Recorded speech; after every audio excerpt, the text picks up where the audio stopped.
2021. Saya Ilham Dianta dari Suara Sidoarjo. Baik, untuk Jatim News Today hari ini ada beberapa kabar yang sudah saya dapatkan dari beberapa sahabat.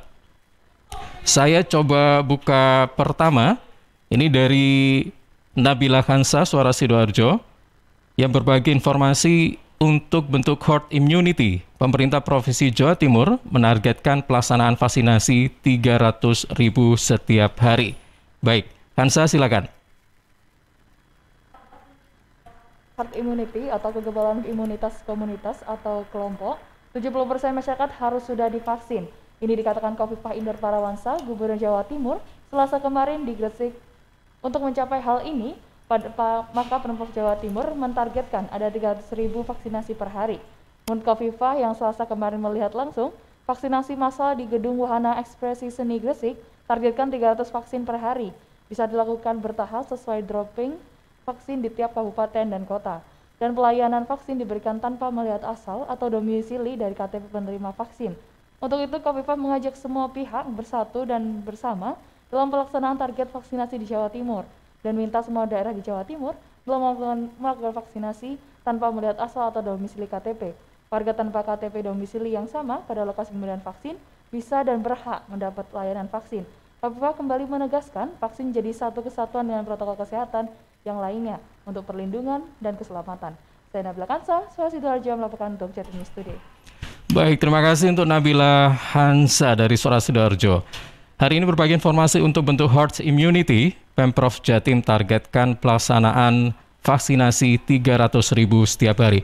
Sahabat Jawa Timur, perlu saya informasikan juga bahwa Jatim News Today juga dipancarluaskan melalui beberapa radio jaringan kami, diantaranya Persada Kabupaten Blitar, Suara Pacitan, Suara Madiun, Suara Sampang, Mardika Bondowoso, RSAL Nganjuk, Pradia Suara Tuban, Ralita Pamekasan, Praja Angkasa Trenggalek, kemudian RGR Tulungagung, Magetan Indah, dan Remaja Klasik Radio Malang. Untuk berikutnya saya coba bergeser ke Persada FM, ada Risma Erina. Berbagi kabar, ribuan warga serbu vaksinasi Kodim 0808 Blitar di Stadion Ngelegok. Risma Erina, silakan. Ya baik, Ilham dan juga sahabat Jawa Timur, ribuan warga menyerbu vaksinasi yang digelar oleh Kodim 0808 Blitar di Stadion Ngelegok Kabupaten Blitar pada Rabu 7 Juli 2021. Bahkan warga rela mengantri sejak pagi untuk mendapatkan vaksinasi. Tidak hanya warga yang sudah mendapat nomor antrian di hari sebelumnya yang bisa mendapat vaksin, namun warga yang datang langsung juga bisa mendapatkan nomor antrian dengan menunjukkan KTP. Dandim 0808 Blitar, Letkol Infantri Didin Nasruddin Darsono mengatakan awalnya menargetkan ada sekitar 1.500 orang yang menjalani vaksin dalam kegiatan itu. Namun ternyata jumlah peserta melebihi target sebelumnya, sehingga untuk mensiasati kekurangan, pihaknya telah mencadangkan vaksin sebanyak 400 dosis. Artinya dalam kegiatan vaksinasi kali ini ada sekitar 1.900 orang. Letkol Infantri Didin menambahkan agar tidak terjadi kerumunan, personil dibagi tugas untuk mengatur antrian warga yang ikut vaksin. Petugas menata warga yang ikut vaksin mulai pintu masuk stadion diarahkan naik ke tribun penonton. Demikian, saya Risma Erina dari LPPL Radio Persada FM Kabupaten Blitar melaporkan untuk Jatim News Today. Baik, terima kasih untuk Risma Erina dari Persada FM Blitar mengabarkan ribuan warga menyerbu vaksinasi Kodim 0808 Blitar di Stadion Ngelegok. Ya, sahabat Jawa Timur, saya coba buka catatan berikutnya. Kali ini dari Suara Madiun ada Rere yang berbagi informasi tim Satgas COVID-19 Kota Madiun tindak tegas sejumlah pelanggar PPKM darurat. Rere, silakan. Tindak tegas kembali dilakukan tim Satgas COVID-19 Kota Madiun kepada sejumlah pelanggar. Setidaknya 2 rumah makan terpaksa dilakukan penutupan sementara hingga 3 hari ke depan. Hal tersebut lantaran ditemukan pelanggaran Inwal nomor 15 tahun 2021 terkait PPKM darurat di Kota Pendekar. Temuan pelanggaran tersebut mengemuka setelah tim Satgas COVID-19 kembali melakukan gelaran operasi justisi Selasa kemarin. Petugas menemukan adanya aktivitas makan di tempat yang sementara tidak diperbolehkan selama pelaksanaan PPKM darurat. Rapid test antigen pun dilakukan dan hasilnya didapati 1 orang positif. Wakil Wali Kota Madiun Indaraya Ayu Miko Saputri menyampaikan, aktivitas jual beli hanya diperbolehkan pesan bawa pulang atau take away. Hal tersebut dilakukan untuk mengurangi kerumunan. Rumah makan yang kedapatan melanggar langsung dilakukan penutupan. Indaraya berharap masyarakat semakin mematuhi aturan yang berlaku. Hal tersebut sangat penting mengingat penularan COVID-19 masih terus terjadi. Indaraya menyebut masyarakat sejatinya semakin tertib saat ini. Hal tersebut terlihat dari pemakaian masker dan jaga jarak. Dan sebagian besar tempat usaha yang bergerak pada bidang kuliner juga telah melaksanakan sistem takeaway. Namun bukan berarti pengawasan kendor. Sebaliknya, pemantauan terus dilakukan siang dan malam. Saya Rere, Suara Madiun menyampaikan dalam Jatim News Today. Ya, Rere dari Suara Madiun, berbagi kabar tim Satgas COVID-19 Kota Madiun tindak tegas sejumlah pelanggar PPKM darurat. Saya bergeser ke Suara Gresik, ada M. Mahruzar Iskandar. Hari ini berbagi kabar Bupati Gresik memberikan bantuan 65 tempat tidur untuk RSUD Ibnu Sina, Kabupaten Gresik. Mahruz, silakan. Seiring dengan bertambahnya angka kasus COVID-19 di Kabupaten Gresik, Bupati Gresik memberikan bantuan tempat tidur sebanyak 65 tempat tidur yang disalurkan untuk Rumah Sakit Umum Daerah Ibnu Sina. Gus Yani, sahabat akrab Bupati Gresik, menyalurkan langsung bantuan tempat tidur dari Kementerian Sosial, yakni kepada Direktur Utama RSUD Ibnu Sina, Dr. Rudianto Dwi Agustomo. Menurut Bupati Gresik, bantuan tempat tidur tersebut untuk mengantisipasi terjadinya lonjakan kasus COVID-19. Beliau mengatakan, jika tempat tidur untuk rumah sakit di Kabupaten Gresik akan terus ditambah. Hal tersebut untuk mengantisipasi lonjakan pasien coronavirus disease yang membutuhkan perawatan. Tingkat bed occupancy rate di Kabupaten Gresik mencapai 90% dan terus akan ditambah untuk ruang isolasi dan ruang ICU. Tidak hanya memberikan bantuan tempat tidur, Bupati Fandi Ahmad Yani juga memberikan bantuan berupa alat pelindung diri sebanyak 17 pakaian APD.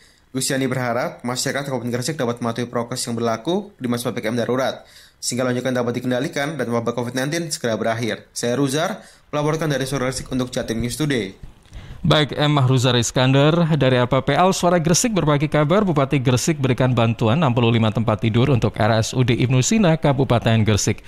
Sahabat Jawa Timur, ada dua informasi berikutnya dari Mahardika FM yang nanti akan menutup Jatim News Today untuk edisi ini untuk update COVID-19. Yang pertama dari Afik Rahardian dari Mahardika Blitar, berbagi kabar DPRD Kota Blitar merekomendasikan Satgas COVID-19 untuk menempatkan petugas di berbagai titik rawan keramaian. Afik, silakan. Di tengah PPKM darurat, DPRD Kota Blitar meminta seluruh masyarakat dan pelaku usaha mematuhi aturan yang berlaku, sebab sampai saat ini masih ada pelaku usaha yang bandel meski petugas gabungan sering melakukan patroli. Untuk itu, Dewan merekomendasikan agar Satgas COVID-19 mulai menyusun strategi baru agar tingkat kedisiplinan meningkat. Syahrul Alim, Ketua DPRD Kota Blitar saat on air di Mahardika 6 Juli 2021 memberikan rekomendasi kepada Satgas COVID-19 Kota Blitar agar patroli dilakukan dengan menempatkan beberapa petugas di titik-titik yang berpotensi menimbulkan keramaian. Menurutnya, langkah ini lebih efektif dibanding turun bersama puluhan anggota di beberapa tempat dalam waktu yang sama. Syahrul mengatakan menempatkan 2-3 petugas di kafe, warung, restoran hingga pusat keramaian bisa menjadi alternatif. Petugas disiagakan selama jam PPKM darurat berlangsung. Jika ada yang melanggar, maka petugas wajib melakukan teguran hingga memberikan sanksi. Dengan begitu, masyarakat akan lebih tertib karena tidak ada kesempatan untuk melanggar. Namun langkah ini juga perlu kerjasama dari pemilik usaha untuk berkomitmen menerapkan aturan. Sebagaimana yang telah dianjurkan Satgas COVID-19, pelaku usaha harus menempatkan 1 karyawan untuk memantau protokol kesehatan. Daripada petugas banyak, mungkin ada 3 kompi ya, 3 tak gitu ya. Bagaimana maksud saya di titik tertentu itu kasih aja petugas mungkin 2-3 orang gitu ya, untuk mengingatkan masing-masing warung-warung itu. Di kafe-kafe juga gitu, mungkin selalu diingatkan ada petugas yang itu mungkin lebih efektif daripada. Syahrul mengapresiasi Satgas COVID-19 yang sigap melakukan penertiban. Syahrul juga meminta seluruh masyarakat mematuhi aturan PPKM darurat selama 3-20 Juli 2021 ini. Tujuannya agar perkembangan COVID-19 di Kota Blitar bisa landai kembali. Afik Rahardian, Mahardika FM. Ya, Afik Rahardian dari Mahardika FM. Terima kasih. DPRD Kota Blitar merekomendasikan Satgas COVID-19 untuk menempatkan petugas di berbagai titik rawan keramaian. Sahabat Jawa Timur, laporan dari Surya Muhammad dari Mahardika FM Blitar akan menutup Jatim News Today untuk update COVID-19 pada hari ini. Berbagi informasi, Masjid Musola ditutup saat PPKM darurat MUI Kota Blitar minta masyarakat melakukan ibadah di rumah. Surya, silakan. Untuk meminimalisir penyebaran kasus COVID-19, Wali Kota Blitar menerbitkan instruksi nomor 12 tahun 2021 tentang pelaksanaan PPKM darurat. Di dalamnya menyebut tempat ibadah mulai dari gereja, wihara, pura, musola, dan masjid ditutup sementara. Menanggapi hal tersebut, Majelis Ulama Indonesia atau MUI Kota Blitar menghimbau agar masyarakat khususnya umat muslim menjalankan ibadah di rumah. Subakir, Ketua MUI Kota Blitar dikonfirmasi Senin 5 Juli 2021 mengatakan mendukung penuh kebijakan pemerintah dalam upaya memutus penyebaran COVID-19. Pihaknya mengaku sudah melakukan sosialisasi ke ketua pengurus masjid dan musola di kota agar mengikuti seluruh kebijakan yang tertuang dalam instruksi Wali Kota nomor 12 tahun 2021.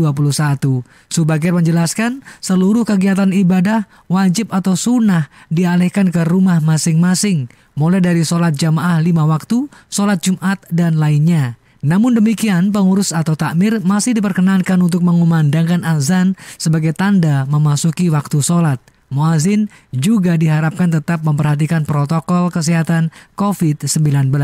Subakir menjelaskan sebelum PPKM darurat, pihaknya juga sudah menginstruksikan jajaran takmir masjid dan musola di Kota Blitar untuk mengatur protokol kesehatan COVID-19 saat pelaksanaan sholat berjamaah. Shaf sholat diatur berjarak, jamaah diwajibkan memakai masker, dan lain-lainnya. Sudah saya sarankan supaya dikumandangkan azan. Untuk umum sudah ditutup sampai tanggal 20 yang mengikuti instruksi Bapak Wali Kota. Subakir berharap pandemi segera berakhir sehingga umat muslim bisa kembali melaksanakan kegiatan ibadah seperti tahun-tahun sebelumnya. Surya Muhammad, Mahardika FM. Terima kasih Surya Muhammad dari Mahardika FM Blitar berbagi kabar masjid dan musola ditutup saat PPKM darurat. MUI Kota Blitar minta masyarakat melakukan ibadah di rumah.